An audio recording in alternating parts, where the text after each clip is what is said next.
My name is Kristen, and I am currently working from home as an illustrator. Steve and I have been married for 15 years now.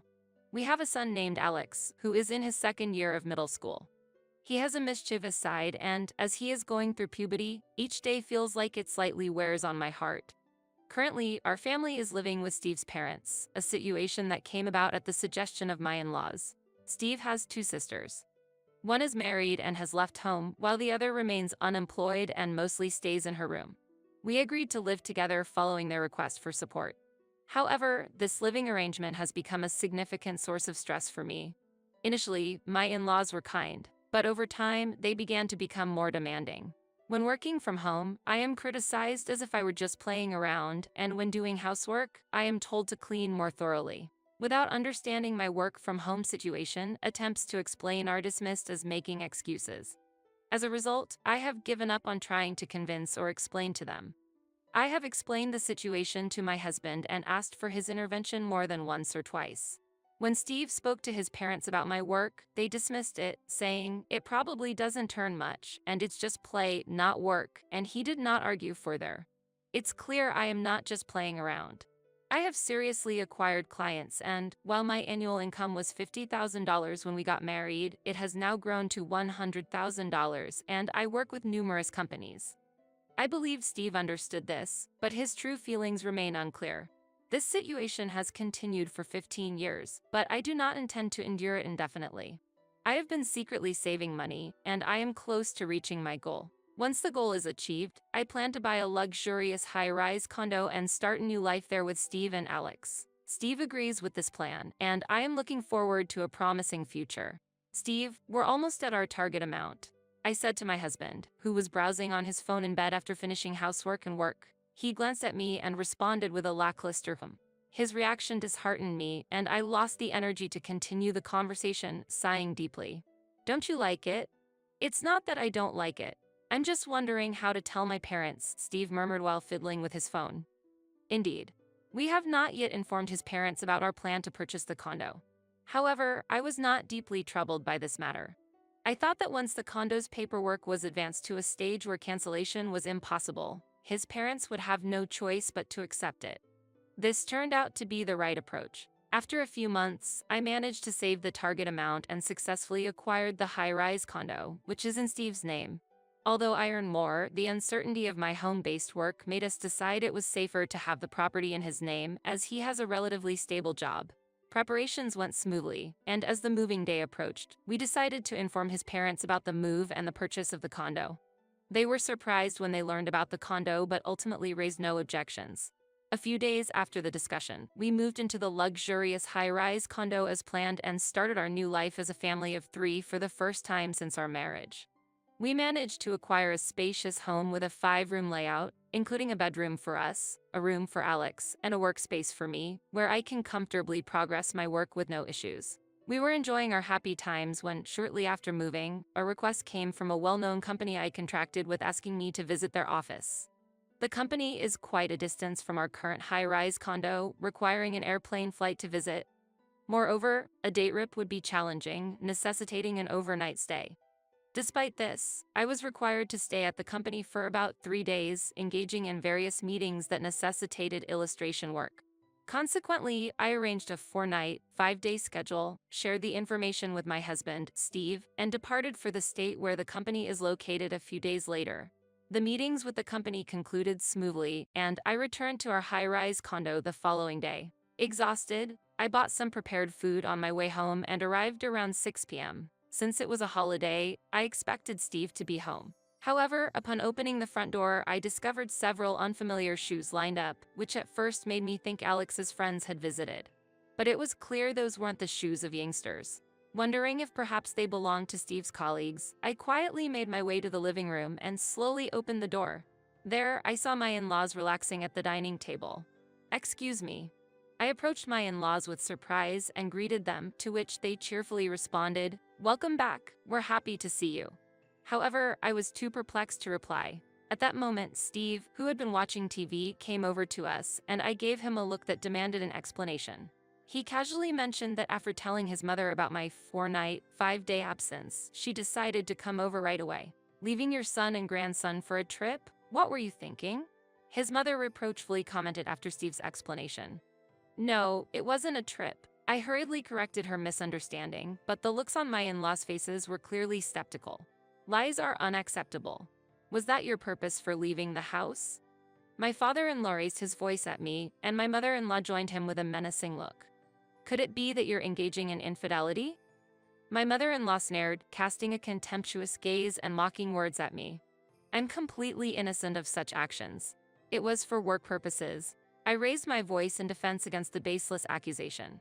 Your agitation is suspicious. My mother-in-law laughed, sipping her coffee and taking a deep breath. Is that really so? Steve cast a cold glance at me, seemingly taking his mother's words at face value. However, I had already thoroughly explained the situation to Steve and provided evidence to prove it, even sending him photos taken with colleagues at the business trip. Yet, I was frustrated that he harbored doubts, believing his mother's words. By the way, we've decided to move in here. What? Amid my frustration with Steve, this unexpected statement came from my mother-in-law. To ensure this doesn't happen again in the future, we thought it's necessary to supervise. We've also started the process of selling the house. Moreover, we've changed the ownership of this condo into Dad's name. My mother-in-law continued with surprising comments before I could catch up. I was completely bewildered and looked at Steve for help. He avoided my gaze, clearly confused. What do you mean you've changed the ownership? That's not something simple, is it? Seemingly amused by my distress, my mother-in-law looked at me with a smile. The process wasn't that complicated. As if avoiding further explanation, she stood up and left for the living room where the TV was. At that point, I could only rely on Steve. Later, I took Steve to the bedroom to urge him to explain the situation, but he began to speak reluctantly. It turned out my in-laws had taken a liking to the high-rise condo on the day they visited and decided to move in immediately. Furthermore, considering that Steve's sister would be left with nothing, they preferred to invite her in as well rather than her having nothing. Steve, not fully understanding the details, had casually agreed and changed the ownership to his father's name during my absence. As a result of the change in ownership, we were faced with inheritance and gift taxes. However, my in-laws did not have the funds to pay these taxes, and we ended up having to use our savings to cover the cost. The savings were intended for my son Alex's future, considering the inevitable expenses that would arise. I couldn't help but feel a boiling rage towards my husband Steve and my in-laws for what they had done. However, dwelling on what had already happened was futile, so I had no choice but to accept it. The thought of parting ways with Steve crossed my mind with the resumption of living with my in-laws and sister-in-law, but considering Alex, I couldn't make a clear decision. We returned to the same life with my in-laws as before. Days of mental strain revisited me, but fortunately, work kept me busy enough not to dwell on it much. However, a significant event that would decide my feelings occurred. A month after my in-laws and sister-in-law started living with us, I was once again asked to participate in a meeting with that company. This time it was supposed to be short, requiring only an overnight stay. Despite hesitations due to the presence of my in-laws, it was still part of my work. In discussions with Steve, the initial accusations of infidelity raised by my mother-in-law were brought up, but after promising communication with the company, post-visit activities, and photo sharing, it was eventually agreed that I could go without any issues. So, I'll be leaving now. I greeted my mother-in-law, who was relaxing in the living room on the day of departure, but received no response. My father-in-law, watching TV, glanced at me for a moment but returned to his screen without showing much interest. Without saying anything more to them, I left the high-rise condo. After completing the meeting, I returned home the next afternoon. I'm back, I announced to my in-laws in the living room, then immediately headed to my office to resume work. However, the room was empty, with many of the materials that were supposed to be there gone. At first, I couldn't understand the situation and why everything had disappeared, but I quickly realized it was the work of my in-laws and confronted them. Mother, all the materials in my office are gone. Where did you put them? What are you making such a fuss about? She retorted when I hurried into the room, momentarily taken aback but then starting to sip her tea with an accustomed demeanor. Those books and documents, they were essential for my work. And that work? Filled with drawings that don't seem practical? Despite my earnest explanation, my mother-in-law laughed dismissively, unwilling to listen. Those were very important to me. Where did you put them? You're so noisy. We've already disposed of them, she said that while showing annoyance and eventually admitting to throwing them away. I was speechless at her words, finding myself unable to say anything more to her. Mia needs her own room. She can't always be with us. My mother-in-law explained that after moving, there wasn't enough room, so my sister-in-law had been sharing with my in-laws. However, exhausted by my sister-in-law's late-night activities, my in-laws decided without consulting me to give her my office, which stored materials and artwork crucial for my work. These were of immeasurable value to me. Hearing that my things were disposed of, I silently returned to my office from the living room. How much time had passed? While lying on the floor, devoid of motivation, Alex came into the room. "Mom, is something wrong?" Noticing Alex had come home and it was already dark outside, I responded, yeah, I'm fine. Welcome back." After he opened the door and saw the state of the office, he looked at me silently. "Did something happen?" While puzzled by his reaction, I asked with a smile, only for him to look back at me seriously. "Mom, aren't you going to divorce?" His unexpected question left me speechless. "I know. Grandma and Grandpa have been harsh on you, and Dad isn't supporting you, right?" Alex stood in front of me, turning on the light and sitting down on the floor. I couldn't grasp his words immediately, just staring back at him. "If things keep going like this, you'll get sick," he said before leaving the room. Immediately after, I received a summons from my mother-in-law and was ordered to start preparing dinner right away, so I quickly began the meal preparations. Even while cooking dinner, the words my son Alex had uttered were racing through my mind. I had been postponing the decision to divorce, considering my son, but never expected him to actually bring up the subject of divorce. The fact that my son made such a statement was a huge shock to me. However, that incident solidified my decision to divorce, and the next day, I promptly obtained a divorce form from the city hall. That evening, as soon as my husband Steve returned home, I presented the divorce form in front of my in-laws. "What's this?" Steve looked over the divorce form, not fully grasping its significance. "What's going on?" My mother-in-law approached to check the form immediately after. "Wait, what's this?" "A divorce form." Her seemingly pleased remark made it clear to Steve that I wanted a divorce, and he suddenly focused on me. "Let's get a divorce." Upon my declaration, Steve's complexion turned pale rapidly. "Why all of a sudden?" He slammed the table vehemently, pressing me for an answer. "Well, I think it's entirely reasonable. After all, you were a wife who couldn't show much skill in either household chores or your profession." My mother-in-law said that half-jokingly, pushing the conversation further towards me as my husband panicked. Caught off guard by her unexpected words, Steve paused and turned to look at my mother-in-law. "Perhaps, if a wife in such a situation were to leave, you might find yourself free again," she suggested to Steve. "Honestly, you don't need a wife like her." My father-in-law also took the opportunity to express a similar sentiment to Steve. Faced with a series of comments from the family, Steve hesitated but ultimately seemed to agree and decided to sign the divorce form, handing it to me. "I sincerely thank you."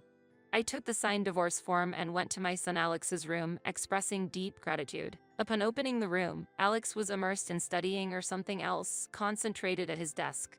"Alex, we're going to be leaving this place," I softly said to his back, and he put down his pen and slowly turned towards me. "I understand." Alex responded quietly yet firmly, and then turned back to continue what he was doing. Receiving my son's understanding response, I gently closed the door and began preparing for what was to come in the house. I quickly arranged the moving preparations and submitted the divorce form at the city hall the following day. After Steve signed the divorce form, it took only about a week for me and my son to leave the house and take the first step towards starting a new life. Facing a new beginning, my son and I held hope for the future, determined to move forward while leaving the past behind. Since the new residence was already decided, I arranged for movers to transport our belongings, and during the process, I made one last visit to the living room to bid farewell to my in-laws. However, my in-laws ignored my presence, not giving me a second glance. "Thank you for everything," I said politely, but received no response from them. "I hope you continue to work hard on the payments," I added with a hint of sarcasm, which made my mother-in-law turn to me abruptly. "What do you mean by that?" she asked. "The monthly payments for the high-rise condo, $3,500. Good luck with that. You think you've won? It's clear that without our son, your lives won't be sustainable." My mother-in-law sneered. "No, we'll be fine," I calmly replied. My mother-in-law approached me with a displeased look. "What do you mean you'll be fine? Even now, you're putting on a brave face." She confronted me. "I'm just stating the facts. Actually, I have an income," I quietly counted. This was a fact unknown to my in-laws. At one time, Steve was very capable and earned more than me. However, due to the recent worsening economic situation and the loss of his position, Steve's income has significantly decreased. Now, Steve's salary is less than mine, and to be honest, his income alone is barely enough to make the payments for the high-rise condo's mortgage. Impossible. Are you insulting Steve? My mother-in-law angrily confronted me, her face showing her fury at my statement. I'm just stating the facts. If he has to pay a $3,500 mortgage, there's hardly anything left for other living expenses, I calmly replied. How have you been managing to live up to now then? My mother-in-law retorted. She had not been aware of the situation with my work and seemed to believe that I had no income of my own. So, she must have thought that the mortgage and daily living expenses were all being covered by Steve's earnings. As my mother-in-law began to show signs of confusion, I couldn't help but smile. Seeing this, she became even more infuriated. If you're going to live here, please make sure to pay the monthly mortgage of $3,500, I said calmly and thanked my father-in-law, who was sitting frozen on the sofa, before leaving the room. That night, as expected, I received a call from Steve. The subject of the call was indeed about the mortgage for the high-rise condo. It seemed Steve had not thought about the mortgage issue until he heard from my mother-in-law and hurriedly contacted me. Hey, what's this $3,500 about? He said over the phone. His confusion was evident through the phone. What do you mean? It has been like that since the time of purchase, I responded coolly. What, really? But there's no way we can afford that. Steve argued, probably not remembering the details. I'm no longer concerned with that matter.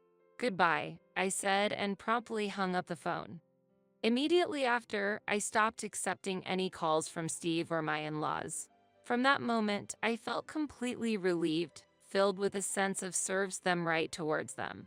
Later, I learned from a colleague and friend of Steve's about what happened next. Steve ended up in deep debt due to failing to keep up with the loan payments and was eventually driven to bankruptcy.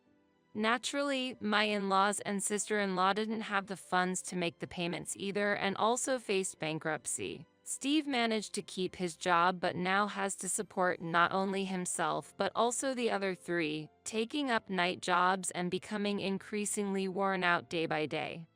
Moreover, Steve has reached the point of asking for financial assistance at work, completely ruining his credibility. Even former friends, including those from work, now avoid any association with him. There were even demands from Steve's parents for severance pay, indicating they were pushing him to quit his job, which only highlights the dire situation they're in. Perhaps this is their comeuppance for underestimating my profession and coveting the luxurious high-rise condo without knowing anything.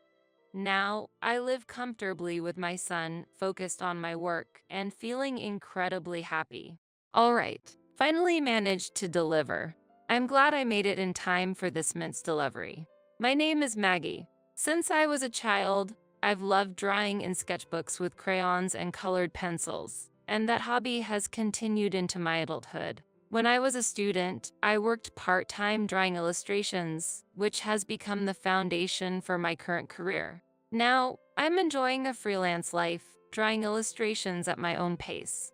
In addition to illustrations, I also create small comics depicting the daily lives of modern women in fashion magazines.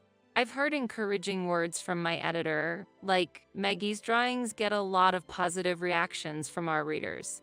And through this job, I met my current husband. He held an important position at a major publishing company I was associated with, and initially, our relationship was strictly professional. However, as we worked together, we grew closer. We bonded over shared past experiences, like losing our fathers at an early age. Before we knew it, we were going out for meals and movies together. After one such meal, he confessed his feelings, and we started dating. I had never dated anyone before, so I lacked confidence at first. Really? You like someone like me? I don't stand out, and I'm just a bit better at drawing than the average person. That's not true.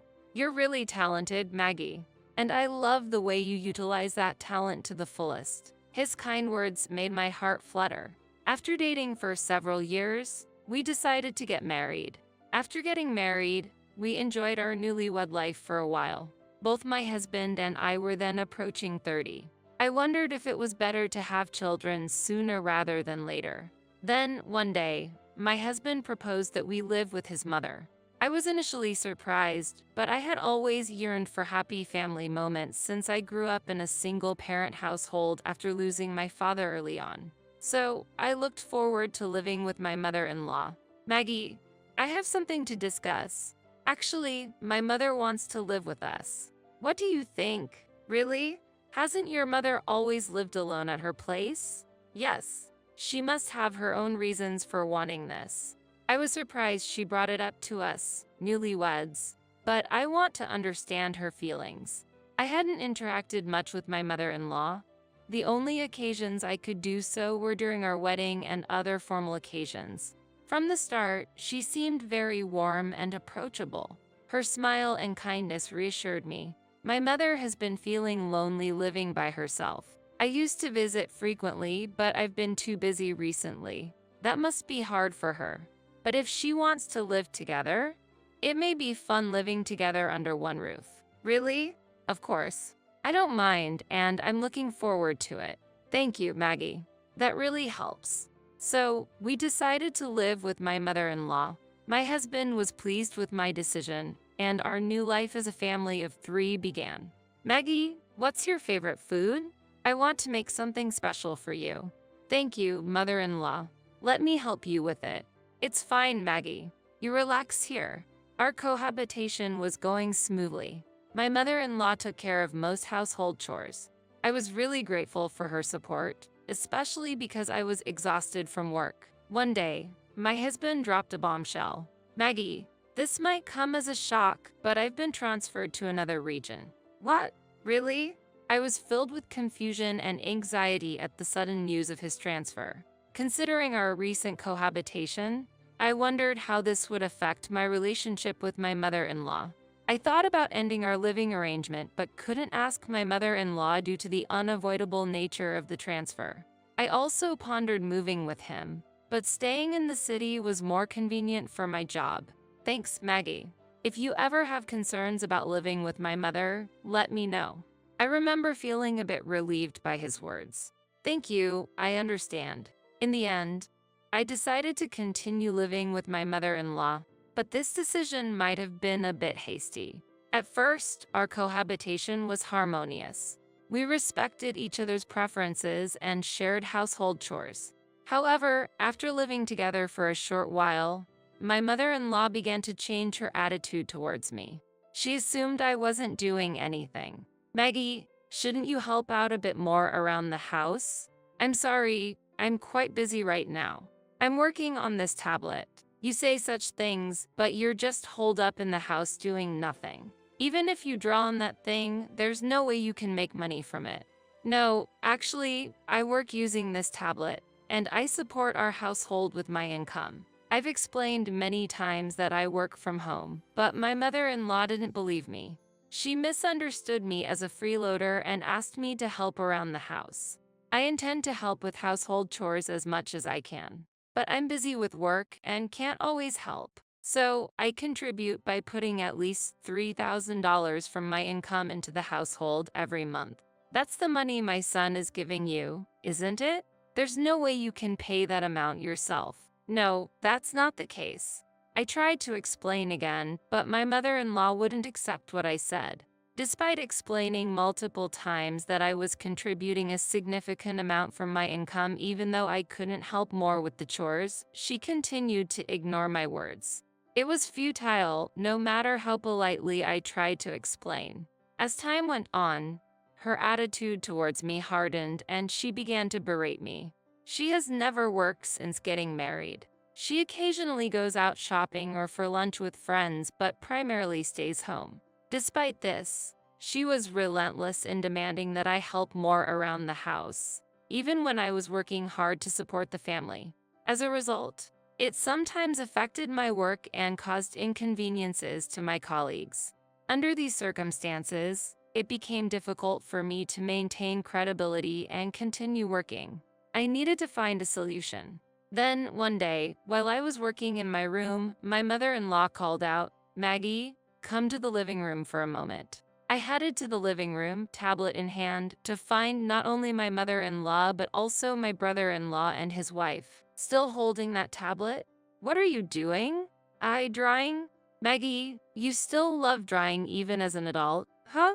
My brother-in-law, whose demeanor and attitude were the polar opposite of mine, remarked sarcastically. He was always self-centered, and we've had many clashes even before my marriage, probably because of this. "I'm actually working on this tablet right now." "Work? You're just doodling, right?"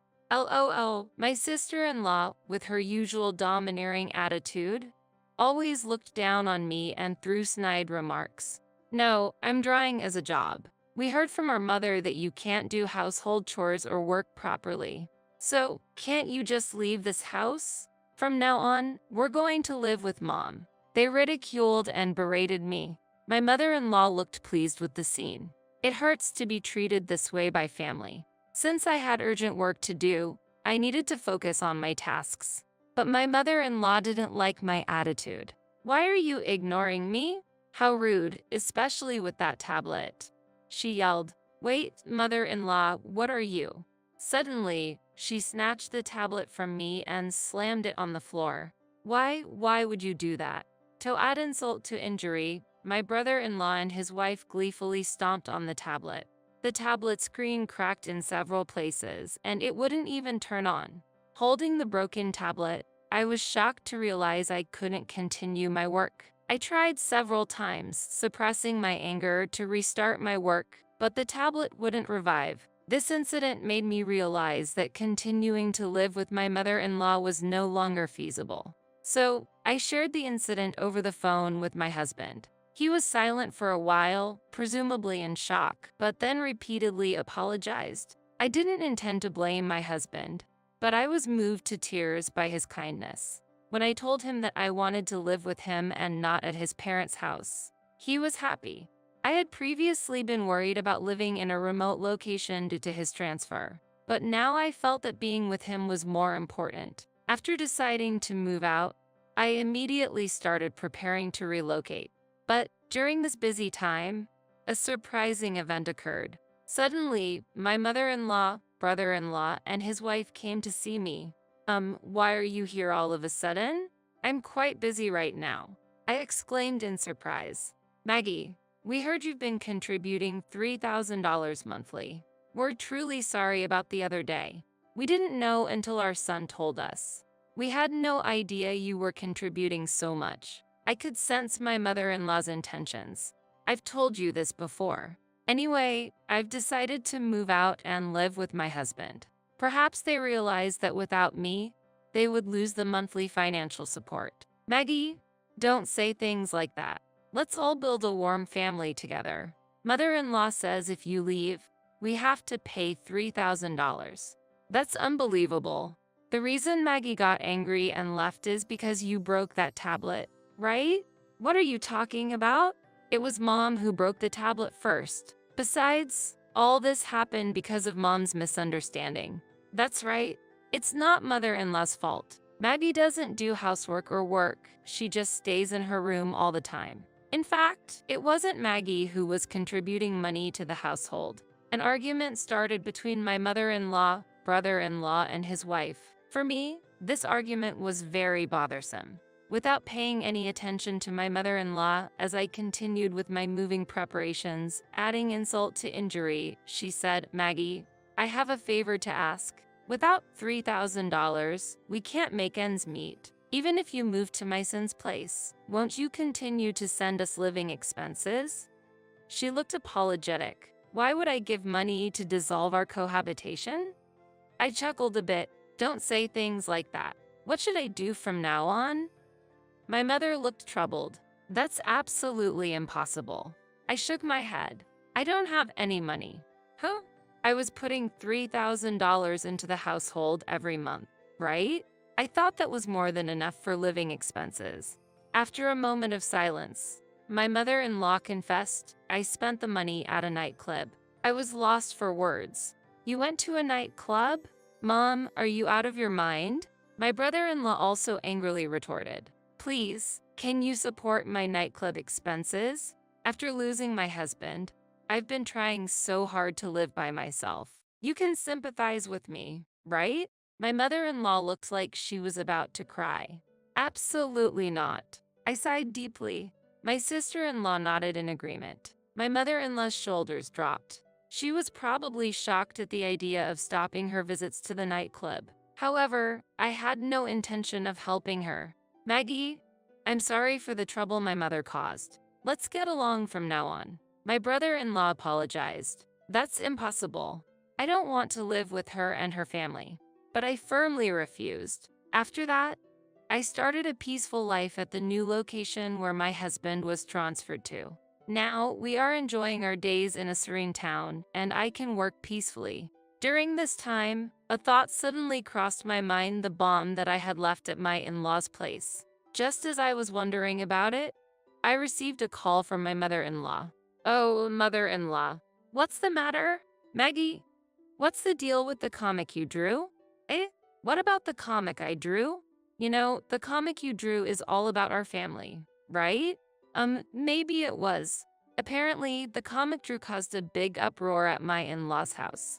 It realistically depicted the treatment and words I received from my mother-in-law and the couple, and it seemed to resonate with people of my generation.